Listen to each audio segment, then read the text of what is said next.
Production Innovation at Inland. She leads Inland's Ideation and Innovation Program, which develops new packaging concepts in collaboration with customers and many departments within Inland, including quality, engineering, marketing, and sales. Previously, Tricia was Director of Research and Development prior to joining Inland. She was a chemistry instructor and held a number of research positions in the print industry. So, welcome, Tricia. Thank you. So yes, I'm not the sales and marketing person, but I'm kind of the technical geek. So I take a little bit different perspective on what happened with the Oculto brand. When they came over to us and said, hey, there's this really intriguing brand, and we want to do some innovations, we talked a little bit about what they're already doing and what Constantia had already developed. And it was pretty neat. We talked about the tactile, and we talked about the thermochromic, and the mystery and the intrigue and the personal experiences that they built with the standard packaging.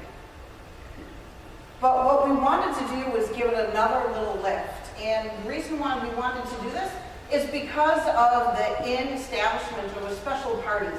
And Oculto was really known to be kind of a party type of liquor / brew. And this was really almost cultish down in the Miami area. And they would hold these parties probably once every 3-4 months. And it was the it type of venue.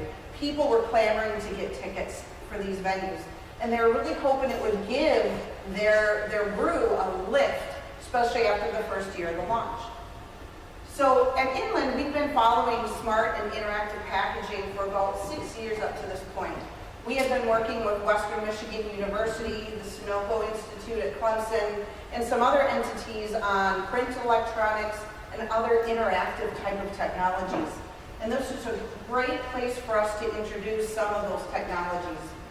The first venue, or the first establishment of this really was the thermochromic with the Coors Light, right? So Inland had been in smart packaging for over 9 years, using the blue mountains on the Coors Light, but we were taking it to another level using some printed electronics.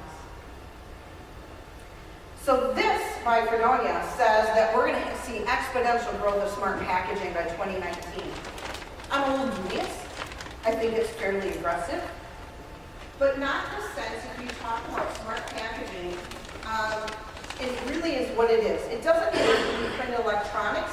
It can be thermochromic, it can be tactile, it can be anything that interacts with the consumer. It can be barriers. So anything that adds value and does something for the product or the consumer. But this growth is global. We're seeing it all the way around the world. There's some new, the Malibu over in the UK just now put NFC tags onto their bottles to give in real-time experiential information to their consumers. This is the first real, live, large commercial scale implementation of NFC. But how did we get here? It's the evolution of the print electronics. So the days of the chips and the boards are really going by the wayside, and all these universities that I mentioned earlier are working on 3 main areas. The thin, flexible, integrated circuits, screen printed, flexo printed, lots of different ink technologies, coppers, silvers, carbons. They're all making this a reality, along with the sensors being miniaturized. So the sensors are smaller, the printed pathways are able to be applied to the flexible media, but then the power sources. When that Cheerios box first came out 7 years ago and we were all looking at that thing with the bees and the lights and everything flashing, those were big watch batteries and big 9-volt batteries in the back of that package. Nowadays, you can have power sources that are as thin as paper. They're actually called paper batteries. So you can have power sources that are small enough to fit on a true single item flexible package. But all of this really can't come to fruition without the advancements of the smartphone. Global population everywhere in China, Southeast Asia, Europe, North America. It eliminated those scanners. So previously you had to have specialized readers, but then all of our smartphones are now programmed personally for ourselves. So before, it was a shared type of technology. Now, all of this is personalized. And that started way back with just the computers. The trend of shared devices from computers and the smart interactive to now interactive objects. So these objects are personalizing everyone's own experience with whatever device or product you have in front of you. So if anyone has been fortunate enough, or maybe unfortunate enough to brave Disney the last couple of years, you've seen these bracelets. And what that is you can program your own experience when you go to Disney. Weeks in advance, you type in what park you want to go to, what rides, what times, and all this comes pre-programmed on this bracelet. It also has the information of your children too, so it's a little bit of a security device as well, tracking the kids and making sure that they know where they are at all times. Also, medicine dispensaries. So as our population ages, these are starting to come up out into the market this past year, where you can program your dispensary for your own medicine, and it sends alerts to smartphones or tablets. So we're seeing now an increase for our aging population. We have tablets and phones in which it reminds them if they have or have not taken their medicine. And Samsung smart refrigerator. So tracking and inventory management is going to be coming through. So all of our smart devices are now being tracked, what they call the IoT, the Internet of Things. So in other words, you can track your own personal experience through the Internet of Things. This is what AB wanted to try to implement with a lift on the Oculto. They wanted those people in attendance in those special venues to have their own experience. Maybe not on the Internet of Things, but they wanted that on each one of their bottles. But how does this relate? It's because they wanted that engaged personal experience. They wanted those party goers to know that those bottles could only be available in those venues, and it gives them a lift. So when Amy came to us, we asked them, what do you really want for the engagement with the consumers? Do you want to use a smart device? Do you not? And they said, no, those party goers, we want them to have it handheld. It needs to be on each bottle. Make sure when you're working on smart technology, you ask your customers and brand owners, what type of interaction do you want between the label and the package and the consumer? Do you want it to be real-time information? Do you want it to be logistics information? How will that consumer engage in the label and packaging and vice versa? So, do they need to come up to the package? Does the package send a signal to them? What will the consumer get out of this experience? Do they get confidence? Do they get a security of knowing that this has been uniquely developed for them? And who is the consumer? So when we did the Oculto and we did some LED lights in the labels, what they wanted the consumer to have is a mystery. Where did those lights come from? How did they get in there? No one had ever seen lights in the label before. What is happening with this package? They wanted the consumer to have a mysterious type of experience at the party. And what's the environment? Well, I tell you what, there's nothing better than that party scenario to have blinking lights going on with all the strobes and everything.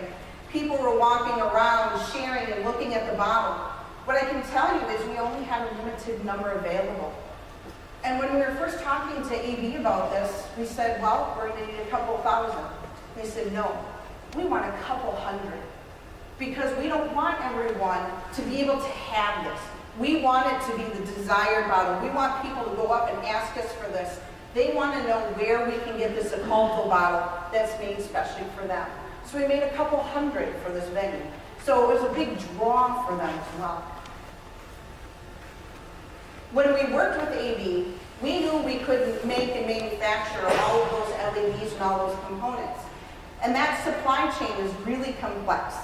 What I can tell you about the smart packaging industry is that the supply chain is developing, but it's not fully developed. And everybody supplies a component, but yet no one supplies a total solution. So as we're working through on the development, make sure you identify everyone in the supply chain and how they can help you in the developmental flow. When we worked with Anheuser-Busch on those labels with the LEDs, we had to find battery sources, printed pathways, the LEDs, the switches to turn it on and off. There was no one single source for all of those components. We also asked, we're asking for a couple hundred. What's your ability to not just produce a couple hundred, but can you lift this up to a commercial viability, to a volume? That knocked 80% of the people off of our list. Because this wasn't going to just be a one-time event for AV. This is going to happen again. So we had to pick people who had vetted out their manufacturing process. And then everybody needs to be in the design. Like I said, there's no one entity that designs the components, and there's no one entity that designs the package. So we went through 3 reiterations with AV. Their design teams came over, we sat down, we had all the components in front of us, and it was like arts and crafts day for about a week. And we put together a bunch of different patterns and a bunch of different thoughts on colors of LEDs, positioning, did they blink, did they not blink? What did we do? We shut off the lights, we turned on the disco music, we had a party because we had to put it into that setting in which the consumers were going to experience. And what we found out is our initial assumptions on the design, the lights, the switches, what we wanted to do, how it fit on the bottle, not a single one of those fit by the end of the week. But we couldn't have got there without having all the component manufacturers in the room with us, because each one of those components has a limitation. You're not just talking about printing with ink on a press, you're talking about electronics and engineering, and all the components have to fit together. In the end, we all sat down and wrote down and signed off on the critical to quality attributes. So, for the LEDs, the size, the quantity, the color, the intensity, on the switches, all the way down to the printed pathways for the silver and the copper traces. We had to make sure that everybody understood, did their own testing before they sent components in to be assembled.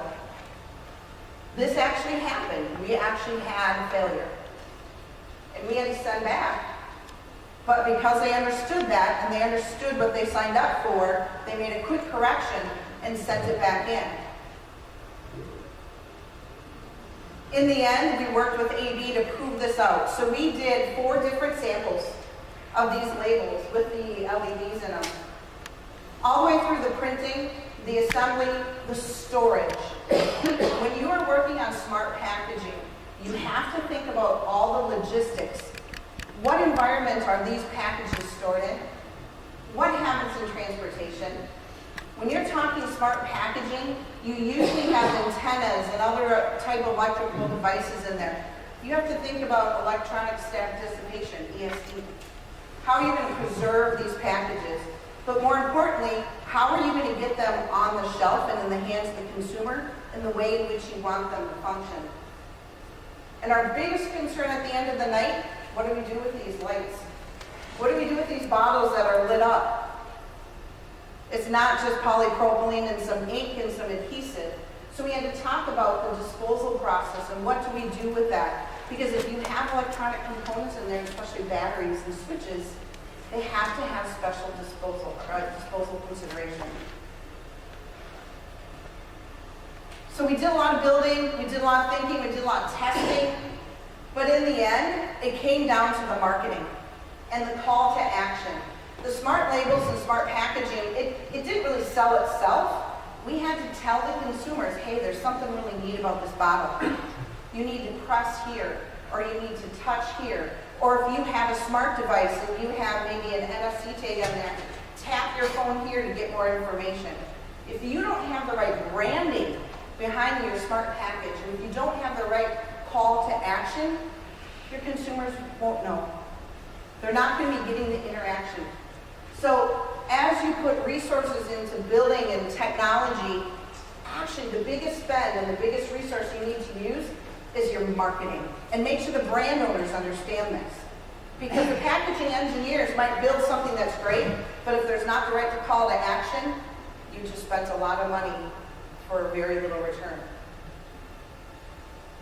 So the AV marketing team, because this is a fun, playful, mysterious type of brand, they actually had a lot of fun with this. And at the venue, they had some test areas, so only certain bars within the venue had the light up labels. They were playing with people, they put some stickers on some of them, and that added to the mystery and mystique. So this was an easy one for their branding team to work on, and they really had some fun interaction with the customers. And in the end result, they had a great time. They did get the lift. They had very positive outcome from everyone in attendance, and we're working on a second generation. They got the lift they wanted, they got the intrigue they wanted, and it was in addition to what's already on their standard packaging. So that front label has everything Dan talked about. It has the UV, it has the tactile, it has everything in it. The only thing we did was add the interactive LEDs that glowed through the beer bottle.